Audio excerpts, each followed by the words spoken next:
तो MP board के class 11 के सभी विद्यार्थियों, लो जी आ गया आपका एकदम ओरिजिनल पेपर, जो कि पॉलिटिकल साइंस का आपको, ठीक है, 11 अप्रैल का ये पेपर मैं आपको बता रहा हूं। ठीक है, तो देर किस बात की, फटाफट से वीडियो करेंगे कि निम्न में से कौन सी मतदान की एक प्रणाली नहीं है। सार्वभौमिक मताधिकार। ठीक है, तो ये पहला ऑप्शन जो है वो आपका आ जाएगा सार्वभौमिक वयस्क मताधिकार। नगर निगम की आय का साधन नहीं है। देखिए जो चंदा है वो नगर निगम की आय का साधन नहीं है। आदर्श नागरिकता के मार्ग में बाधा नहीं है। अब आदर्श नागरिकता के में राष्ट्र के प्रति सम्मान की भावना जो है वो आदर्श नागरिकता के मार्ग में बाधा नहीं है। भारत की संघीय कार्यपालिका है। ठीक है, राष्ट्रपति, मंत्रिपरिषद की, प्रधानमंत्री की, उक्त तीनों से मिलकर, तो उक्त तीनों से मिलकर पुरोहिताई व्यवस्था द्वारा प्रत्यक्ष रूप से शामिल राष्ट्र कहलाता है। ठीक है, धर्मतांत्रिक राष्ट्र कहलाता है। स्वतंत्रता एवं समानता को परस्पर पूरक मानने वाले जो विद्वान थे वो कौन थे? वो थे रूसो। ठीक है, यही हमारे इंग्लिश मीडियम वाले बच्चों के क्वेश्चन रहेंगे, तो यहां पर डी ऑप्शन राइट रहेगा इनका। यहां पर आपका टैक्स है। तीसरा जो है यहां पर देख लीजिएगा। चौथे की यदि बात करूं तो यहां से चौथे का देखिएगा, चौथा जो है उसका आपका ये डी ऑप्शन राइट है। पांचवें नंबर में आपका ये रिलीजियस आ जाएगा, नेक्स्ट धर्मतांत्रिक। ठीक है, और छठे का जाएगा रूसो। ठीक है, यहां से हो गया। चलिए अब है रिक्त स्थान। राष्ट्रवाद की जो भावना है वह युद्धों को जन्म देती है। किसको? युद्धों को। नगर निगम नगर प्रशासन की इकाई है। नगर निगम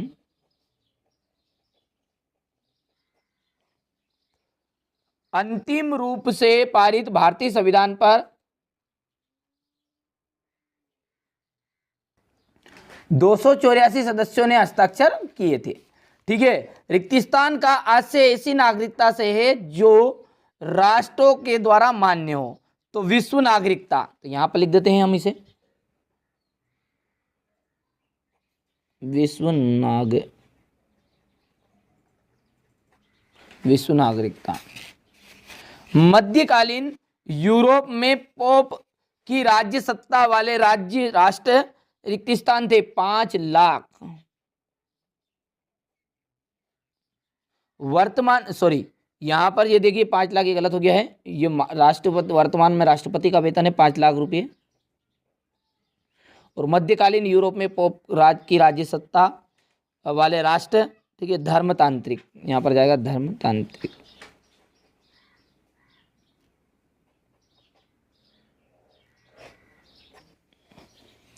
और वाल्टेयर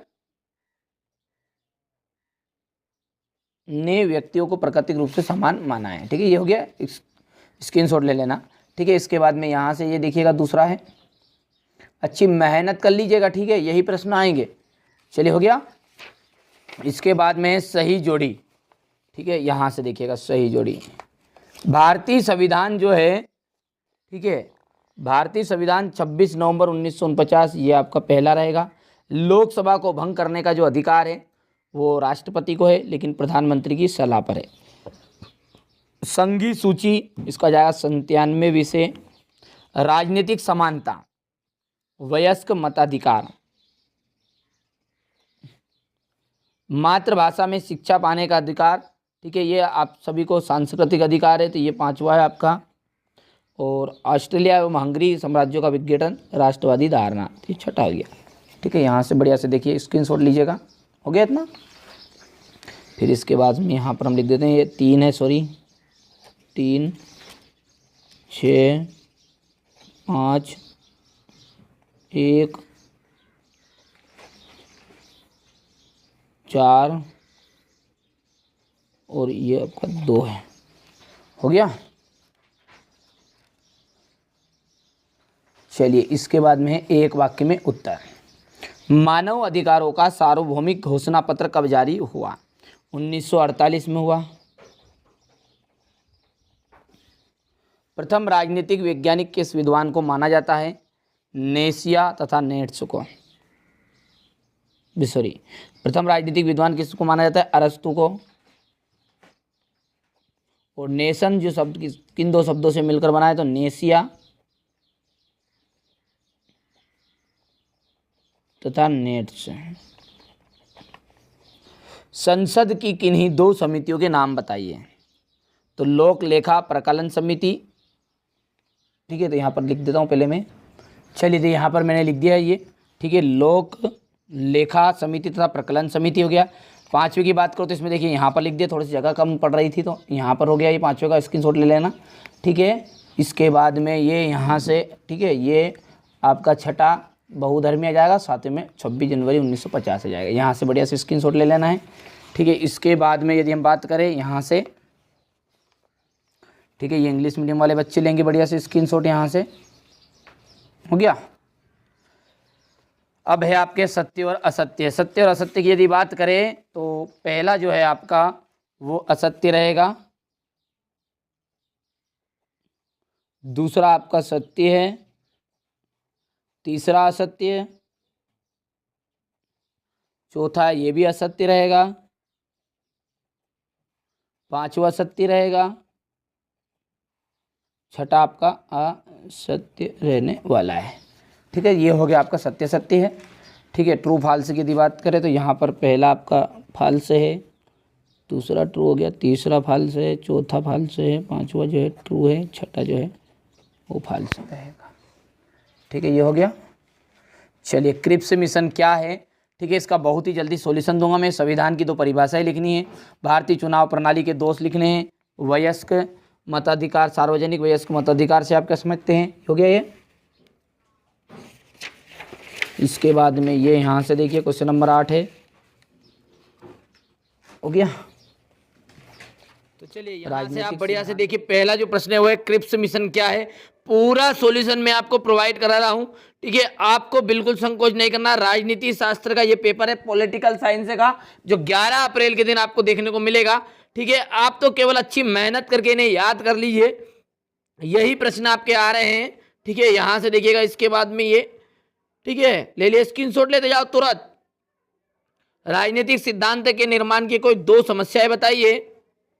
इसके बाद में आगे संगठनात्मक शासन सरकार, मतलब संगठनात्मक सरकार की कोई दो परिभाषाएं।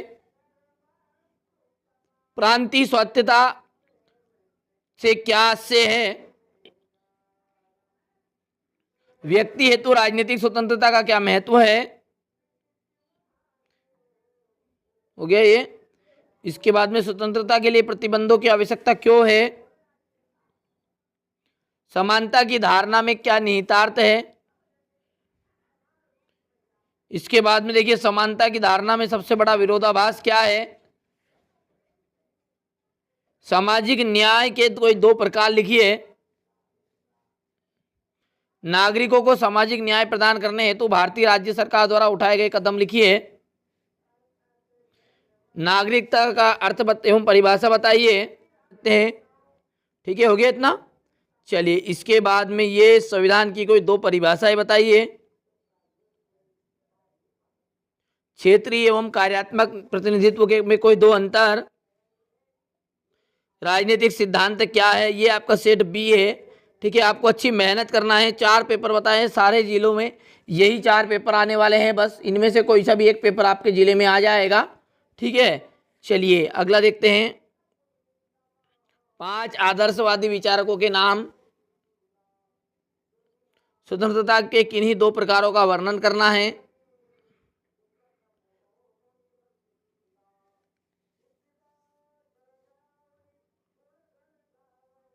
चलिए, क्या हमारा समाज समानता पर आधारित समाज का एक उदाहरण हो सकता है। हो गया, स्क्रीनशॉट लेते जाओ, हो गया इतना। इसके बाद क्वेश्चन नंबर 8 ये है, सामाजिक न्याय की महत्वपूर्ण विशेषताएं बताइए। नागरिकता का अर्थ एवं परिभाषा लिखनी है। भारतीय नागरिकता संबंधी अधिनियम किस वर्ष पारित हुआ था। इसके बाद में यहां से ये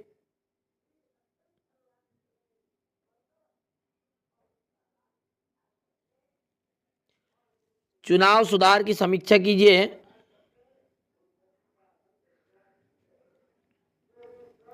राष्ट्रपति की वित्तीय शक्तियां लिखिए। भारत में मंत्रिपरिषद की शक्ति एवं कार्य लिखना है।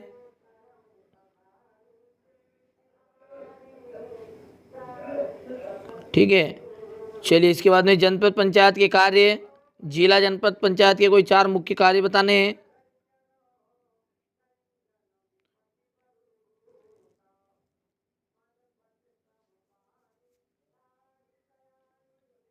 चलिए इसके बाद में ये दूसरा है, कैबिनेट मिशन योजना क्या थी, इसकी प्रमुख विशेषता है। इसके बाद में यहाँ से, ठीक है, न्यायपालिका के कार्यों को समझाना है।